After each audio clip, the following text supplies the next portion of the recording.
दोस्तों, stock market studies में फिर से एक बार आपको बहुत-बहुत स्वागत है। तो आज इस वीडियो के अंदर मैं 3 से 4 कंपनी के बारे में डिस्कशन करूँगा। इस चारों कंपनी के ऊपर एक बहुत बड़ा न्यूज़ आया है और इस न्यूज़ के चलते है कंपनी के ऊपर अपकमिंग टाइम्स में एक बहुत बड़ा धमाका होने वाला है। तो ऐसी बात मैं क्यों बता रहा हूँ, सब कुछ मैं डिटेल्स में डिस्कशन करूँगा, तो इस वीडियो को पूरा लास्ट तक देखना। तो चलो एक-एक करके सारे पॉइंट्स को चेक कर लेते हैं। सबसे पहले जिस कंपनी के बारे में बात करूँगा, उसका नाम आप देख सकते हैं, उसका नाम है केपीआई ग्रीन एनर्जी लिमिटेड। देखिए, आप इतने दिनों से यही सोच रहे थे कि कंपनी बेसिकली सोलर प्रोजेक्ट के ऊपर काम करते हैं। अगर आप ऑफिशियली वेबसाइट को भी विजिट करेंगे, तो आपको क्लियर कट आपको यही देखने को मिलेगा कि कंपनी सोलर प्रोजेक्ट के ऊपर काम कर रहा है। तो चलो एक बार आपको मैं कंपनी के बिजनेस के बारे में समझा देता हूँ। देखिए, बताया जा रहा है कि Gujarat largest private solar park company बना चुके हैं। साथ ही साथ कंपनी के देखिए ICRA has upgrade our rating, मतलब रेटिंग भी अच्छा खासा कंपनी को मिला है। कंपनी सोलर प्रोजेक्ट के ऊपर बहुत बड़े से बड़े काम कर रहा है। तो केपीआई गिन इज नाउ मतलब नाउ इन हाइब्रिड प्रोजेक्ट। तो हाइब्रिड प्रोजेक्ट के ऊपर कंपनी काम करने वाला है। तो इसी से जुड़े हुए एक अपडेट देखने को मिला है। वो अपडेट क्या है, देख सकते हैं। कंपनी बताया जा रहा है कि KPI green energy new hybrid power project. तो न्यू हाइब्रिड पावर प्रोजेक्ट के ऊपर कंपनी काम करने वाला है और बताया जा रहा है कि यहाँ पे देख सकते हैं KPI green energy a leader in the renewable energy sector, और वो भी रिसेंटली अनाउंस्ड ए सिग्निफिकेंट जो डेवलपमेंट है उसके लिए बताया जा रहा है कि कंपनी का अब देखिए साई बंधन जो इन्फिनियम लिमिटेड है, तो has awarded to company 66.20 megawatt hydro power project. तो एक बड़े से प्रोजेक्ट कंपनी स्टार्ट करने वाले हैं, वो भी किसके लिए, साई बंधन कंपनीज के लिए। तो this project will be combine solar and wind energy, मतलब दोनों पे एक साथ जोड़कर काम किया जाएगा। सोलर भी प्रोजेक्ट बनेगा और विंड प्रोजेक्ट भी बनेगा। इस दोनों को मिलाकर इसको एक साथ हाइब्रिड प्रोजेक्ट कहा जाता है। तो हाइब्रिड प्रोजेक्ट जो है उसके ऊपर कंपनी 66.20 मेगावाट का प्रोजेक्ट कंपनी करने वाला है। और ये कंप्लीट कब होगा, बताया जा रहा है कि 2025 में ये कंप्लीट होने वाला है। तो जो प्रोजेक्ट कंपनी के ऊपर आया है, इस प्रोजेक्ट अगर कंपनी सक्सेसफुली इंस्टॉलेशन कर दिया, सक्सेसफुली काम कर दिया, तो कंपनी को एक बड़ा धमाका कंपनी के ऊपर मिलने वाला है। क्योंकि अपकमिंग टाइम्स में बहुत ज़्यादा प्रोजेक्ट कंपनी को मिलने वाला है। क्योंकि देखिए, बताया जा रहा है KPI green energy receive a letter of award, जो इसको एलओए कहा जाता है, मतलब कोई भी प्रोजेक्ट मिलने से पहले एलओ मिलना बहुत जरूरी है। ऑन सितंबर 26 तारीख को आपको सितंबर में कंपनी को प्रोजेक्ट मिल चुके हैं। तो अभी जल्द से जल्द कंपनी हाइब्रिड प्रोजेक्ट के ऊपर काम करेगा, जहाँ पे सोलर प्रोजेक्ट भी होगा, उसके साथ साथ विंड प्रोजेक्ट भी होगा। तो यही कारण की वजह से कंपनी के ऊपर लास्ट कुछ फ्यू डेज में एक कंटिन्यूसली एक बिग जंप देखने को मिला। यहाँ पे जो गैप अप में ओपन हुआ ना, यही कारण की वजह से है। तो आप कहेंगे सर, तो सब कुछ तो ठीक है, तो कंपनी नीचे क्यों आ रहा है, ऊपर ही तो जाना चाहिए था। देखिए, प्रोजेक्ट मिलना ठीक है, प्रोजेक्ट को कंप्लीट करने में टाइम बहुत लगेगा। कंपनी खुद ही बता चुकी है कि 2025 के बाद कंप्लीट हो, मतलब 2025 में कंप्लीट होगा। तो ये जो टाइम पीरियड है, इस टाइम पीरियड में क्या कंपनी को पैसा मिलेगा? बिल्कुल नहीं। वो प्रोजेक्ट करते चलेंगे, धीरे धीरे करके उसको पैसा मिलेगा। प्रोजेक्ट जब कंप्लीट होगा तब उसका बाकी पैसा मिलेगा। तो कंपनी का पैसा नहीं आ रहा है, तो सिर्फ न्यूज आया है, कंपनी के सिर्फ प्रोजेक्ट मिला है। तो मान के चलिए, मैं आपको बता देता हूँ कि चलो मुझे आपके दुकान से ना 5 किलो का ऑर्डर चाहिए, तो सॉरी 500 किलो का ऑर्डर चाहिए। तो 500 किलो का आपको ऑर्डर तो दे दिया, मैंने आपको पूरा पैसा नहीं दिया। मैं आपको मान के चलिए 1 लाख रुपया दे दिया, टोटल आपको 500 किलो के कारण आपको 5 लाख टोटल देना पड़ेगा। तो मैंने आपको एडवांस 1 लाख दिया, बाकी काम खत्म होने के बाद आपको बाकी 4 लाख मिलेगा। तो ये बाकी पैसे तो आपको नहीं आया। तो न्यूज तो पॉजिटिव है, इसका इम्पैक्ट आपको बाद में दिखेगा। तो सीधा सीधा मैं कहूँ कि जब भी कुछ इस तरीके से न्यूज आते हैं, तो आपको ब्लाइंडली उसके ऊपर टूट नहीं पड़ना है। आपको देखना है कि कंपनी में स्टेबिलिटी है, तो कंपनी धीरे-धीरे करके आगे बढ़ेगा। और मैं हमेशा कोई भी न्यूज़ के बेसिस में काम करता नहीं हूँ, मैं हमेशा टेक्निकली बेसिस में काम करता हूँ। तो मुझे जब-जब कोई टेक्निकली चार्ट पैटर्न्स मिले, तो उसके ऊपर मैंने काम किया। तो बेसिकली अभी मुझे कोई पैटर्न्स देखने को नहीं मिले, क्योंकि कंपनी के ऊपर यहाँ पे काफ़ी धाना पैटर्न्स मिला था। उसके अगेंस्ट में ब्रेकआउट हुआ, ऊपर गया, रीटेस्ट किया, यहाँ पे एंट्री बने और उसके बाद फाइनली यहाँ पे टारगेट अचीव हुआ। तो बेस्ट तरीके से एंट्री और टारगेट पॉइंट यहाँ पे देखने को मिला, जो कंपनी के आगे बढ़ने के लिए, पोटेंशियल करने के लिए काफ़ी है। तो चलो अभी नेक्स्ट कंपनी के बारे में चर्चा कर लेते हैं। उसका नाम क्या है? उसका नाम है ज़ोमैटो लिमिटेड। देखिए, ज़ोमैटो के ऊपर एक बहुत बड़ा खतरा आने वाला है। बहुत बड़ा खतरा यही है, इसका कॉम्पिटिटर। इसका कॉम्पिटिटर का नाम कौन-सा है? स्विगी।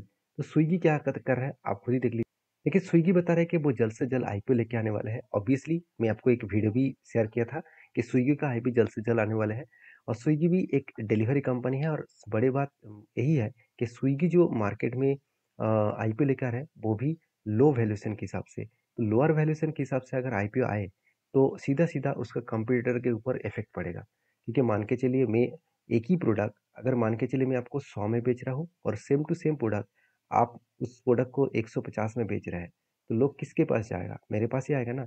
तो वैल्यूएशन जिसका सस्ता है, तो उसके ऊपर ही लोग जाने का कोशिश करेंगे। तो स्विगी अगर मार्केट में आ गया, तो एक बड़ा कॉम्पिटिशन ज़ोमैटो के ऊपर आ जाएगा। फिर भी ज़ोमैटो देखिए 45% मार्केट से लेके चल रहा है फूड डिलीवरी के ऊपर। बाकी कंपनी स्विगी है, डंज़ो है और भी बहुत सारे कंपनीज़ है। तो कहने का मतलब है कि क्या ज़ो स्विगी आने के बाद ज़ोमैटो खत्म हो जाएगा? ऐसे बिल्कुल नहीं। मार्केट प्लेस अभी तो शुरू हुआ है। आज मैं खुद देख चुका हूँ, जिस जगह पे ज़ोमैटो का नाम सुना भी नहीं जाते हैं और मतलब सुना भी नहीं जाता था, आज उस जगह पे ज़ोमैटो डिलीवरी कर रहा है। स्विगी भी उस जगह पे डिलीवरी कर रहा है। तो मार्केट प्लेस बहुत बड़ा है, तो उसको कैप्चर करने में बहुत टाइम भी लगेगा। तो इसके लिए स्विगी ज़ोमैटो आज का कंपनी नहीं है, आप लॉन्ग टर्म के हिसाब से देखिए, वो कंपनी अच्छा खासा ग्रोथ करेगा। क्योंकि इस हिस्ट्री को चेक करना है, तो आप यूएस मार्केट को देख लीजिए। यूएस मार्केट में हर प्रोडक्ट डिलीवरी के हिसाब से घर में मिलता है, हर प्रोडक्ट। कोई भी प्रोडक्ट आज इंडिया में भी सेम टू सेम है। कोई भी प्रोडक्ट ऑर्डर कर ले, तो आपको होम डिलीवरी मिल जाएगा। तो कहने का मतलब है आप कहेंगे सर कोई भी प्रोडक्ट तो ऐसे तो नहीं है क्योंकि आपको अगर कोई भी ऐसे भी कुछ रेस्ट्रिक्शन चीज़ है तो घर में आप ऑर्डर नहीं कर सकते ऑनलाइन। तो बाकी तो खाने पीने का चीज़ सब कुछ पहनने का चीज़ ये सब कुछ तो मिल ही जाते हैं। तो ज़ोमैटो के ऊपर थोड़ा-सा प्रेशराइज़ है। मैं इसीलिए आपको इस वीडियो को शेयर कर रहा हूँ क्योंकि आपको पता चले क्योंकि कोई कुछ दिन बाद अगर देखा जाए तो आईपीओ जब आएगा तो ज़ोमैटो के ऊपर शायद देखिए करेक्शन हो भी सकता है। तो आपको लगेगा ऐसे क्या हो गया? तो पहले ही आपको मैं इन्फॉर्मेशन दे रहा हूँ कि ज़ोमैटो के ऊपर प्रेशराइज़ आने वाला है क्योंकि हम मार्केट में देखेंगे तो स्विगी का आपको डेज़ ज़्यादा देखने को मिला है। ज़ोमैटो का तो एक ही डेज़ देखने को मिले।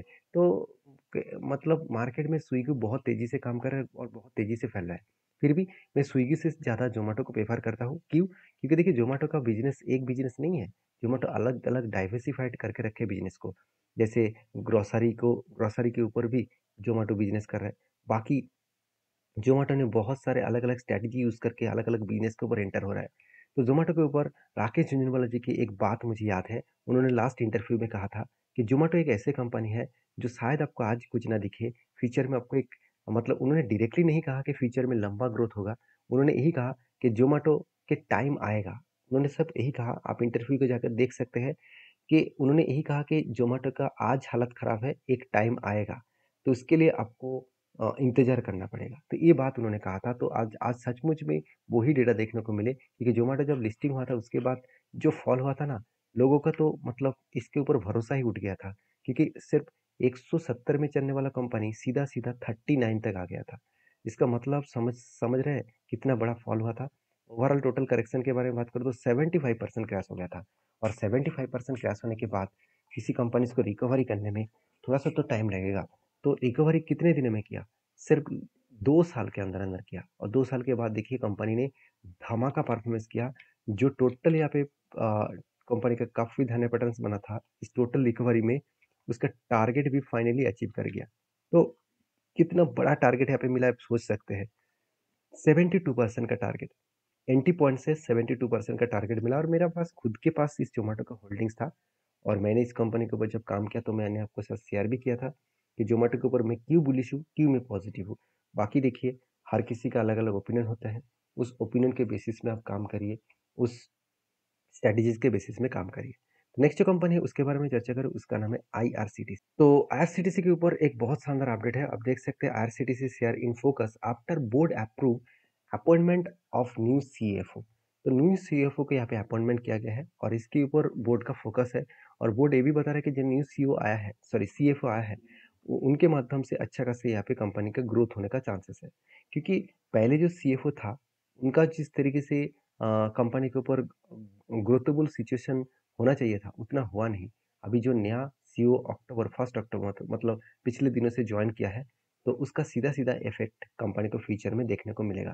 क्योंकि देखिए मैं एक चीज़ हमेशा सोचता हूँ कि मैनेजमेंट ही कंपनी का सब कुछ है। क्योंकि मैनेजमेंट अगर खराब है, तो कितना भी अच्छा कंपनी हो वो खत्म हो जाएगा। आप एसबीआई सॉरी येस बैंक को देख लीजिए। 400 में चलने वाला कंपनी ₹4 तक आ गया था। आप सुज़लॉन को देख लीजिए, 430 के चलने वाला कंपनी सिर्फ़ ₹1 आ गया था। तो मैनेजमेंट अगर बेकार हो, तो कंपनी कितना भी अच्छा दे दे, तो वो उसको ख़त्म कर देंगे। अगर मैनेजमेंट सही हो, तो वो ₹1 शेयर को 1000 तक लेके जा सकते हैं, 10,000 तक लेके जा सकते हैं। आप खुद ही देख सकते हैं, एक time Bajaj finance, Bajaj Finserv, इस कंपनी को हिस्ट्री जाकर चेक कर लेना। एक मतलब 2-3 रुपया में चलने वाला कंपनी था, आज कहाँ पे है? तो कहने का मतलब सब समझ चुके हैं कि मैं अ, देखा जाए तो आईआरसीटीसी के ऊपर बहुत पॉजिटिव हूँ, क्योंकि यहाँ पे मुझे एक टेड मिला था। वो टेड कुछ इस तरीके से मिले, पहले एक शोल्डर मिले, बिग हेड मिले, उसके बाद शोल्डर मिले। मैं इस कंपनी के ऊपर बहुत ज़्यादा बुलिश हूँ, क्योंकि इसका जो टारगेट लेवल निकल कर है करीबन-करीबन 1275 के आसपास, और वो टारगेट लेवल अगर गए तो एक बड़ा-सा धमाका हो सकता है, क्योंकि क्यों मैं बता रहा हूँ, क्योंकि इस लाइफ टाइम हाई के लेवल में ही इसका टारगेट बना है, तो पॉसिबिलिटी ज़्यादा है जब भी इसका टारगेट बनेगा तो बेस्ट तरीके से टारगेट बनेगा। तो फाइनली ब्रेकआउट हुआ, रीटेस्ट भी किया, और कंपनी एक ही जगह पे बहुत दिनों से होल्ड कर रहा है। कोई बात नहीं, टाइम लग सकता है, क्योंकि टारगेट तो कोई छोटा मोटा टारगेट है नहीं। ओवरऑल एंट्री पॉइंट से मैं अगर टारगेट पॉइंट तक देखूँ तो ऑलमोस्ट 40% के आसपास टारगेट बनने का चांसेस है। तो बाकी आपके क्या ओपिनियन है, आपकी क्या राय है, जरूर मुझे कमेंट्स करके बता सकते हैं। तो चलो नेक्स्ट कंपनी के बारे में चर्चा कर लेते हैं। नेक्स्ट कंपनी के बात करूँ तो नेक्स्ट कंपनी कौन सा है, अगर मैं देखूँ तो नेक्स्ट कंपनी का नाम है डॉक्टर रेड्डी लेबोरेटरीज।